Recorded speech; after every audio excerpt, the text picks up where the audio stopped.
बिस्मिल्लाहिर्रहमानिर्रहीम। अस्सलाम वालेकुम डियर स्टूडेंट, होप सो आपको कल वाले लेक्चर की समझ आई होगी जो मैंने रिसेंटली दिया है स्टमक के बारे में। तो आज हमारा नेक्स्ट टॉपिक है स्मॉल इंटेस्टाइन। डाइजेस्टिव सिस्टम का जो है वो पार्ट है, फोर्थ पार्ट है स्मॉल इंटेस्टाइन। तो आज हम इसके बारे में स्टडी करेंगे। तो जैसे स्मॉल इंटेस्टाइन जो है ना, इज़ हाईली कोल्ड ट्यूब होती है, मतलब कि ये बहुत ज़्यादा फोल्डेड होती है, कोल्ड होती है, हुई होती है। इज़ नियरली 7 मीटर लॉन्ग, और इसकी लेंथ कितनी होती है? 7 मीटर लॉन्ग होती है। It has a 3 parts. इसके कितने पार्ट्स होते हैं? 3 पार्ट्स होते हैं। सबसे पहला पार्ट क्या है? Duodenum is the first part. It is about 25 centimetre long, ये तकरीबन 25 सेंटीमीटर जो है वो लंबा होता है। दूसरा स्टेप इसका क्या है? Jejunum is a middle part, ये दरमियान में होता है, और it is about 2.5 meter long. और सबसे जो लास्ट में पार्ट होता है वो होता है ileum is the last part. It is about 4 meter long, और ये 4 मीटर जो है वो क्या होता है? लंबा होता है। तो बच्चे देखें कि ड्यूडेनम जो है फर्स्ट पार्ट है स्मॉल इंटेस्टाइन का, वो क्या करता है? Secretion of liver and pancreas.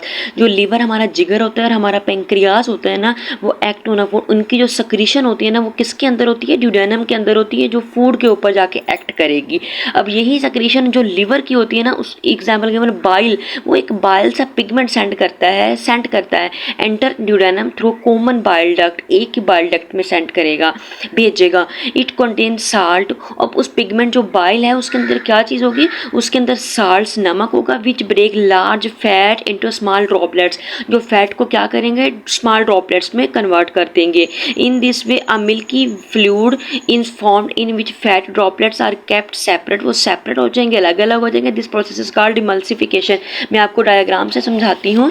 ये देखिए बच्चे, हमारे पास जो है वो ये डाइजेस्टिव सिस्टम है।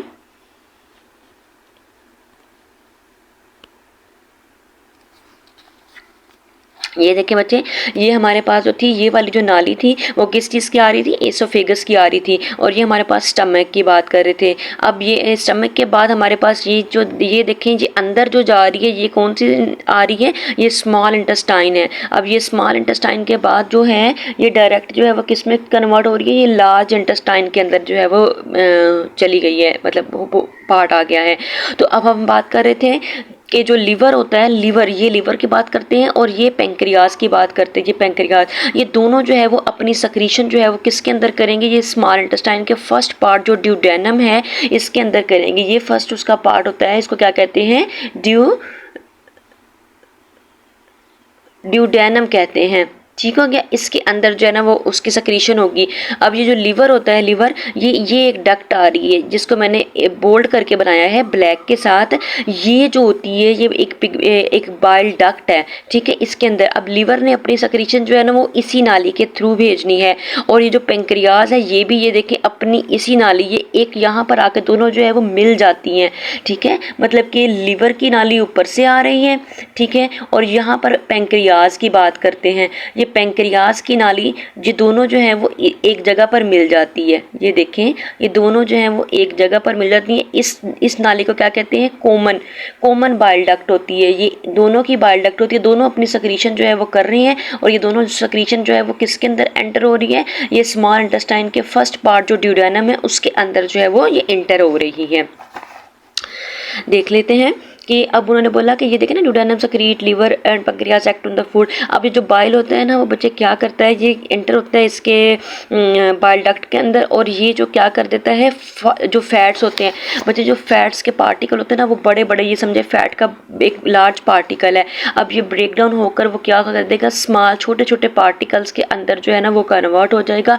और इसी प्रोसेस को क्या कहते हैं? इमल्सिफिकेशन कहते हैं। कि फैट के जो फैट होता है उसके जो लार्ज पार्टिकल्स होते हैं ना वो टूटकर इसी बाइल की वजह से, इसी बाइल के अंदर जो साल्ट होता है वो इस फैट को क्या कर देता है? ब्रेक डाउन कर देता है। और ये ब्रेक डाउन की वजह से जो है वो क्या हो जाता है? स्मॉल छोटे छोटे पीसेस के अंदर कन्वर्ट हो जाता है। इसी को क्या कहते हैं? इमल्सिफिकेशन कहते हैं। क्या कहते हैं बच्चे? इमल्सिफिकेशन कहते हैं। The process of pancreas, sorry, the secretion of pancreas, उस पेंक्रियाज की सक्रीशन होती है, उसके अंदर क्या होता है, पेंक्रियाटिक जूस होता है। बच्चे मैंने आपको बताया कि जो लिवर की सक्रीशन है वो बाइल है, और जो पेंक्रियाज की सक्रीशन है वो क्या है, पेंक्रियाटिक जूस है। इंटरड्यूडेनम, वो भी क्या होंगी, इंटरड्यूडेनम ही होंगी थ्रू पेंक्रियाटिक डक्ट। मतलब कि जो लिवर की आ रही थी ऊपर से, उसको आप हिपैटिक डक्ट कह रही है। बच्चे लिवर से रिलेटेड जितनी भी नालियाँ होती हैं वो क्या होती हैं, हिपैटिक होती हैं। क्या होती हैं, हिपैटिक होती हैं, हिपैटिक। और फिर जो बाइल सक्रीट करेंगी, जो बाइल सक्रीट करेंगी, और जो पेंक्रियाज की होती है उसको पेंक्रियाटिक डक्ट कहते हैं। फिर ये दोनों जो है वो मिलकर एक ही नाली के अंदर बाइल, कॉमन बाइल डक्ट जो है उसके अंदर चली जाती हैं। तो through pancreatic duct which join the common bile duct, जो ज्वाइन करेगी कॉमन बाइल डक्ट को बिफोर एंटरिंग द ड्यूडेनम, जब एंटर होंगी ड्यूडेनम में। वही बात है, सिंपल सी बात आपको इस चीज़ में इधर सिंपल सी बात बताई गई है कि जो लिवर है वो बाइल अपना सक्रीट करेगा ड्यूडेनम के अंदर, किसके ज़रिए, बाइल डक्ट के ज़रिए। और जो पेंक्रियाज है वो पेंक्रियाटिक जूस जो है वो सेंड करेगा पेंक्रियाटिक डक्ट के ज़रिए। अब जो बाइल पिगमेंट है और जो पेंक्रियाटिक डक्ट है, पेंक्रियाटिक जूस है, वो दोनों जो है वो एक ही नाली के अंदर मिल जाएंगे, और उस नाली को क्या कहते हैं, कॉमन बाइल डक्ट। क्या कहते हैं, कॉमन बाइल डक्ट। किसके अंदर एंटर हो जाएगी, ये स्मॉल इंटेस्टाइन के फर्स्ट पार्ट ड्यूडेनम के अंदर जो है वो एंटर हो जाएगी। तो जी बच्चे, अब हम देखते हैं कि जो पेंक्रियाटिक जूस था ना, उसके अंदर क्या क्या चीज़ें शामिल है, कौन कौन से एंजाइम शामिल हैं जो फूड को हेल्प आउट करेंगे। जो पेंक्रियाटिक जूस है वो कंटेन मैनी एंजाइम्स, वो बहुत से एंजाइम्स पर मुश्तमिल होता है, जैसे कि ट्रिप्सन है, पेंक्रियाटिक अमाइलेज है, एंड लाइपेज की बात करते हैं। ये 3 एंजाइम्स इसके पास होते हैं। दीज एंजाइम्स डाइजेस्ट प्रोटीन, ये किस चीज़ को डाइजेस्ट करेंगे बच्चे, प्रोटीन को करेंगे, कार्बोहाइड्रेट्स को करेंगे, एंड लिपिड्स को करेंगे तरतीब से। मतलब कि ट्रिप्सन तरतीब जैसे इधर दी गई है उनकी एंजाइम्स की, वैसे इधर तरतीब दी गई है कि इसी तरह फूड को डाइजेस्ट करेंगे। जैसे ट्रिप्सन जो है वो प्रोटीन को डाइजेस्ट करेगा, पेंक्रियाटिक अमाइलेज जो है वो कार्बोहाइड्रेट्स को करेगा, और जो लाइपेज है वो किसको करेगा, लिपिड को करेगा। ठीक है। अब जो पेंक्रियाटिक जूस है वो उसके पास जो है वो एक सोडियम बाइकार्बोनेट साल्ट होता है। ये सोडियम बाइकार्बोनेट साल्ट की बात करते हैं। ये साल्ट होता है that neutralise the acidity of chyme. आपने पीछे पढ़ा था ना कि स्टमक के अंदर से काइम आ रहा होता है स्मॉल इंटेस्टाइन के अंदर। अब वो देखते हैं कि अगर वो एसिडिटी मतलब उसके अंदर काइम के अंदर ज़्यादा है तो उसको न्यूट्रलाइज कौन करता है, वो कौन करता है, ये साल्ट सोडियम बाइकार्बोनेट उसको क्या कर देता है, न्यूट्रलाइज कर देता है। अब the gland present in the wall of the small intestine. बच्चे ये जो स्मॉल इंटेस्टाइन है इसकी ये जो वाल होती है ना, इसके पास क्या होते हैं, ग्लैंड्स होते हैं। अब ये जो ग्लैंड्स होते हैं ना present in the wall of the small intestine also secrete enzyme, ये भी एक एंजाइम सक्रीट करते हैं for the complete digestion of all type of foods. तो ऑल टाइप ऑफ फूड्स जो है ना वो क्या हो जाती है, डाइजेस्ट हो जाती है। सिंपल सी बात हमने बच्चे की है कि लिवर जो है वो बाइल सक्रीट करेगा, ठीक हो गया। जो पेंक्रियाज है वो जूस सक्रीट करेगा, क्या चीज़ सक्रीट करेगा, जूस। अब इसका बाइल और इसका जूस दोनों एक ही नाली, कॉमन बाइल डक्ट, वहाँ पर जो है वो सक्रीशन हो जाएगी और एंटर हो जाएगी स्मॉल इंटेस्टाइन के अंदर। स्मॉल इंटेस्टाइन का फर्स्ट पार्ट ड्यूडेनम है वहाँ पर। अब ये जो बाइल होता है बच्चे, ये किसको डाइजेस्ट करता है, ये फैट को करता है। फैट के लार्ज पार्टिकल होते हैं उसको स्मॉल पार्टिकल में कन्वर्ट करके उसको इमल्सिफाई कर देता है, इमल्सिफिकेशन का प्रोसेस कहते हैं। अब ये जो जूस होता है, पेंक्रियाटिक जूस होता है, इसके अंदर एंजाइम्स होते हैं, ट्रिप्सन होता है, पेंक्रियाटिक अमाइलेज होता है और लाइपेज होता है। तो ये किस चीज़ को डाइजेस्ट करेंगे, ये हमारी फूड के अंदर जो प्रोटीन, कार्बोहाइड्रेट्स और लिपिड्स है उसी को डाइजेस्ट करेंगे। ठीक है। और हमारे जो है उन्होंने बात की है कि जो पेंक्रियाटिक जूस होता है इसके अंदर एक साल्ट होता है सोडियम बाइकार्बोनेट, वो क्या करता है, हमारी जो काइम होता है उसको न्यूट्रलाइज कर देता है। तो इस तरह सारी फूड जो है वो क्या हो जाती है, डाइजेस्ट हो जाती है। इस ब्लॉक के अंदर आपको बताया गया है कि bile also contain the pigment that are formed when red blood cells are broken in liver. उन्होंने बोला है बाइल एक पिगमेंट पर मुश्तमिल होता है जो कब बनता है, जब लिवर के अंदर रेड ब्लड सेल्स जो हैं वो टूट जाते हैं। These pigment are remove from the body, तो वो पिगमेंट जो है वो बॉडी से रिमूव हो जाते हैं विद फीसिस। फीसिस के थ्रू जो हमारा फुजला होता है, जो हमारा वेस्ट मटीरियल होता है, वो उसके ज़रिए जो है वो रिमूव हो जाते हैं। बहुत ही आसान और बहुत ही आसान था ये वाला स्मॉल इंटेस्टाइन। सबसे पहले हमने उसके 3 पार्ट्स की बात की, ड्यूडेनम, जिजाइनम और इलियम की बात की। फिर हमने 2 सेक्रीशन पढ़ी, लिवर की सेक्रीशन पढ़ी और सिर्फ लिवर की सेक्रीशन पढ़ी और पेंक्रियाज की सेक्रीशन पढ़ी कि लिवर बाइल सेक्रीट करेगा, पेंक्रियाज जूस सेक्रीट करेगा, तो इस तरह फूड की क्या हो जाती है, डाइजेशन हो जाती है। जो बाकी रह जाती है, ठीक है, वो डाइजेशन हो जाती है। बाकी मैंने आपको इन डिटेल जो है वो बता दिया कि कौन क्या सेक्रीट करता है और क्या चीज़ जो है वो डाइजेस्ट होगी। तो जी बच्चे, हमारा नेक्स्ट टॉपिक है इसी स्मॉल इंटेस्टाइन का ही पार्ट है कि फूड जो है वो एब्जॉर्ब कैसे होगी, मतलब डाइजेस्ट तो होगी, या फूड एब्जॉर्ब कैसे होगी। After the complete digestion of food, जब मुकम्मल डाइजेशन हो जाएगी फूड की, द एंड प्रोडक्ट जो होते हैं वो हमारे पास क्या जाते हैं, amino acids, simple sugar, glycerol and fatty acids, वो हमारे पास जो है वो बच जाते हैं। जो amino acids, simple sugar, glycerol and fatty acids, ये मूव कर जाते हैं alimentary canals into the circulatory system. अब सर्कुलेटरी सिस्टम तो हमारा ब्लड सर्कुलेटरी सिस्टम होता है, जिसमें ब्लड और लिम्फ जो है वो मूव करते हैं। अब उन्होंने बोला ये जो हमारे पास जो कार्बोहाइड्रेट से प्रोटीन, लिपिड्स जो हमने डाइजेस्ट किया, उसके जो स्मॉल पार्टिकल मतलब कि सिंगुलर यूनिट्स होते हैं, जैसे कि अमाइनो एसिड्स जो है वो प्रोटीन का है, शुगर जो है वो कार्बोहाइड्रेट्स का है, फैटी एसिड्स लिपिड्स का है, ग्लिसरॉल वगैरह, ठीक है क्या। अब ये चीज़ें हमारे पास सिंगल टूट के सिंपल यूनिट्स में आ गई हैं, तो ये अब मूव कर जाएंगे किसके अंदर, एलिमेंट्री कैनाल से सर्कुलेटरी सिस्टम के अंदर जो है वो चले जाएंगे। मैं आपको बताती हूँ। ये देखिए बच्चे, जो प्रोटीन होती है वो ब्रेक डाउन करके किस में कन्वर्ट हो जाती है, अमाइनो एसिड्स में। जो कार्बोहाइड्रेट्स होती है वो किस में, शुगर और ग्लूकोज में। जो लिपिड होता है वो क्या किस में हो जाता है, फैटी एसिड्स में। मतलब कि अगर हमने प्रोटीन बनानी है तो हमें किस चीज़ की ज़रूरत है, अमाइनो एसिड्स की। बहुत सारे अमाइनो एसिड्स इकट्ठे होंगे तो प्रोटीन बनेगी, बहुत ज़्यादा शुगर ग्लूकोज के मोलिक्यूल्स इकट्ठे होंगे मिलेंगे तो कार्बोहाइड्रेट्स बनेगा, और बहुत ज़्यादा फैटी एसिड्स मिलेंगे तो क्या बनेगा, लिपिड बनेगा। तो इसी तरह है कि लिपिड टूटेगा तो फैटी एसिड्स बनेगा, कार्बोहाइड्रेट टूटेगा तो शुगर बनेगी, प्रोटीन टूटेगा तो अमाइनो एसिड्स बनेगी। सिंपल वाइस वर्सा प्रोसेस है। तो यही बात करते हैं कि जो एंड प्रोडक्ट होते हैं हमारे पास डाइजेशन होगी। पीछे हमने पढ़ा था कि कार्बोहाइड्रेट, प्रोटीन, लिपिड्स जो हैं वो डाइजेस्ट हो जाते हैं, सब कुछ हो जाता है। तो उनके जो प्रोडक्ट हमारे पास हैं वो कौन से, amino acid, sugar, glycerol, fatty acids वगैरह हैं। ये मूव कर जाते हैं एलिमेंट्री कैनाल से किसके अंदर, सर्कुलेटरी सिस्टम के अंदर। अब उन्होंने बोला जो इनर वाल होती है स्मॉल इंटेस्टाइन की, ज़्यादा हाईली फोल्डेड, वो बहुत ज़्यादा फोल्डेड हुई होती है। मैंने ये आपको पहले भी बताया कि वो हाईली कोल्ड होती है, फोल्डेड होती है। Moreover these folds have the million of finger like projection called villi, singular villus की बात करते हैं। ये देखें स्टूडेंट्स, ये मैंने अलग से एक डायग्राम बनाई है। ये है आपके पास लार्ज इंटेस्टाइन, और ये जो रेड कलर की बनाई हुई है ये आपके पास क्या है, स्मॉल इंटेस्टाइन। अब ये इतनी ज़्यादा फोल्ड हुई होती है, मैंने आपको बताया कि इसका साइज़ 7 मीटर लॉन्ग होता है, ये 7 मीटर लंबी होती है। तो ये बहुत ज़्यादा फोल्ड हो के हुई होती है अंदर। अब उन्होंने बोला है कि इसका अगर आप इलियम, ये सबसे लास्ट पार्ट इलियम की बात करते हैं कि इलियम का छोटा सा ये पार्ट लें, ये मैंने इलियम लिया हुआ है, ठीक हो गया।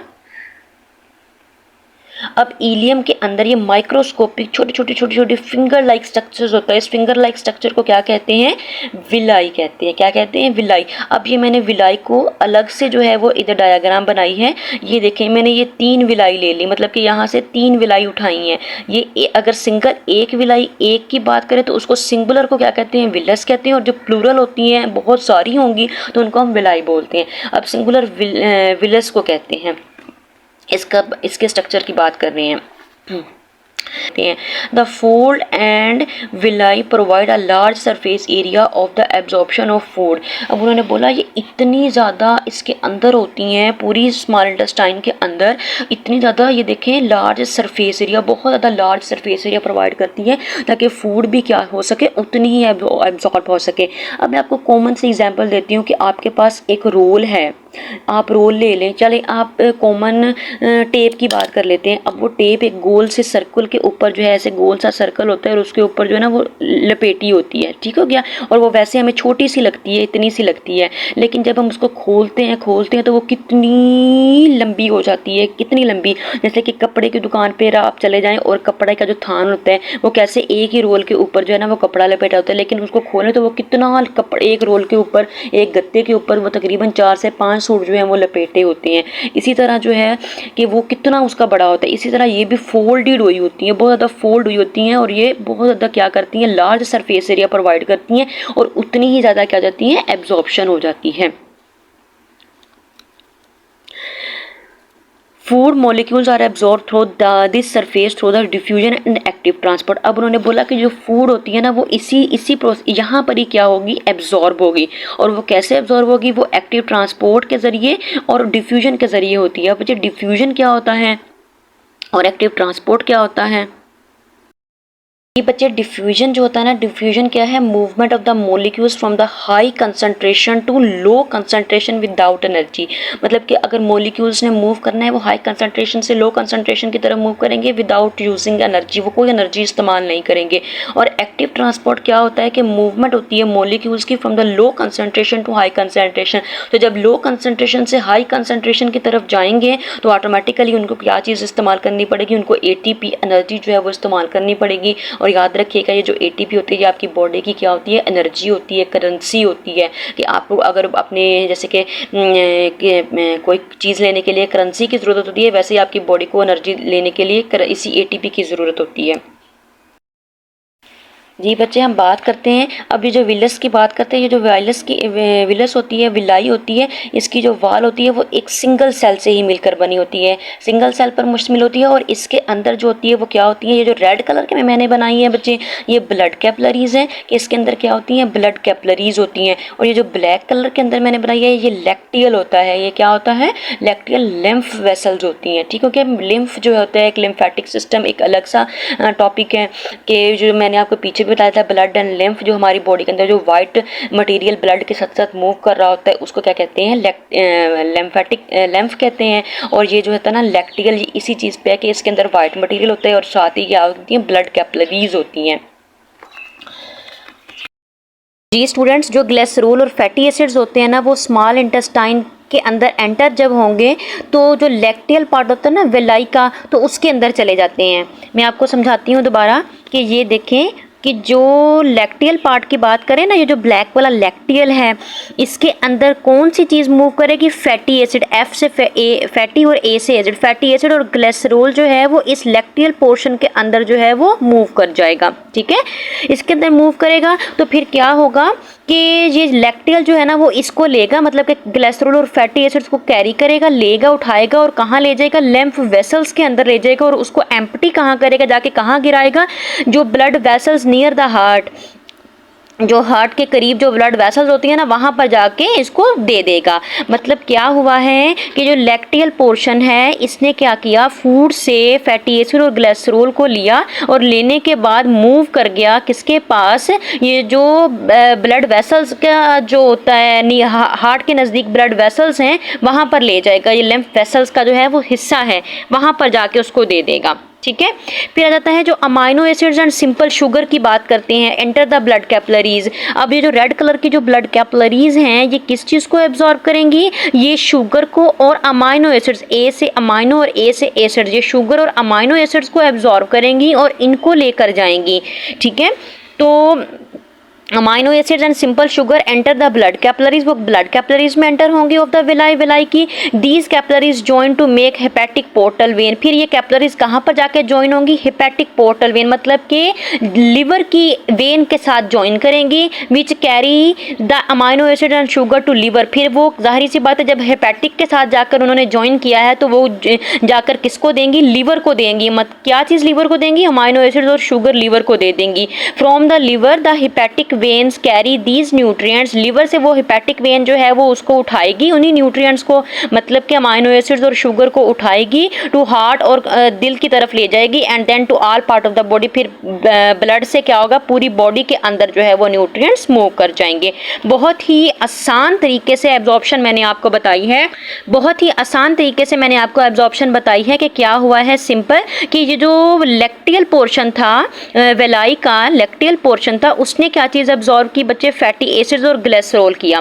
फिर वो कहाँ पर ले गया, ये लैक्टियल उसको कहाँ पर ले गई, मेन लिम्फ में ले गई। ठीक है, उसको मेन लिम्फ में ले गई, जो मेन सेंटर होता है उसका, लैक्टियल का जो मेन सेंटर लिम्फ सिस्टम है वहां पर ले गई, और वहां से वो क्या हो गया, जो हार्ट के करीब ब्लड वेसल्स थी उसने एब्जॉर्ब कर लिया। ठीक है, दूसरे नंबर पर हमारे पास आ जाती हैं ब्लड कैपिलरीज, दो है ना, एक लैक्टियल और एक ब्लड कैपिलरीज। ब्लड कैपिलरीज ने किस चीज को एब्जॉर्ब किया, शुगर को और अमाइनो एसिड्स को एब्जॉर्ब किया, और एब्जॉर्ब करने के बाद वो क्या किया, उनको लीवर के पास ले गई। किसके पास ले गई, वो लीवर के पास ले गई। किसके जरिए ले गई, हिपैटिक वेन के जरिए ले गई। मैंने आपको पहले भी बताया कि हिपैटिक कौन सी वेन होती है, वो जो लीवर की तरफ जा रही होती है, तो वो लीवर की तरफ ले गई। फिर लीवर से वो क्या हुआ, वो वेन के जरिए, हिपैटिक वेन के जरिए ही वो लीवर से किसकी तरफ चलेगी, हार्ट की तरफ चलेगी, और उसने हार्ट को दे दिया, और फिर वो पूरी बॉडी से जो है वो सर्कुलेट हो जाएगा। पूरी बॉडी से सर्कुलेट कैसे होगा, क्योंकि हार्ट ने तो ब्लड पूरी बॉडी को देना है ना। तो इस तरह वो जो न्यूट्रिएंट्स होते हैं वो हार्ट के पास जब चले जाएंगे, हार्ट वेसल्स के पास चले जाएंगे, तो फिर वो पूरी बॉडी के अंदर जो है वो न्यूट्रिएंट्स एब्जॉर्ब हो जाएंगे। ये था हमारा आज का टॉपिक, इंतहाई आसान था बच्चे, जिसमें सबसे पहले मैंने आपको स्मॉल इंटेस्टाइन के पार्ट्स और उसकी सेक्रेशन के बारे में बताया, और उसके बाद मैंने आपको एब्जॉर्प्शन बताई स्मॉल इंटेस्टाइन की, कि कैसे फिंगर लाइक स्ट्रक्चर होता है, और जो है वो कैसे उसके दो पोर्शन आगे उन्होंने बता दिया, लैक्टियल और ब्लड कैपिलरीज, और कैसे कैसे वो जो है ना वो एब्जॉर्ब कर देती हैं। होप सो कि आपको मेरे लेक्चर की जो है वो समझ आई होगी। अगर आपको मेरा लेक्चर अच्छा लगा है तो काइंडली मेरे लेक्चर को लाइक एंड सब्सक्राइब ज़रूर कीजिएगा।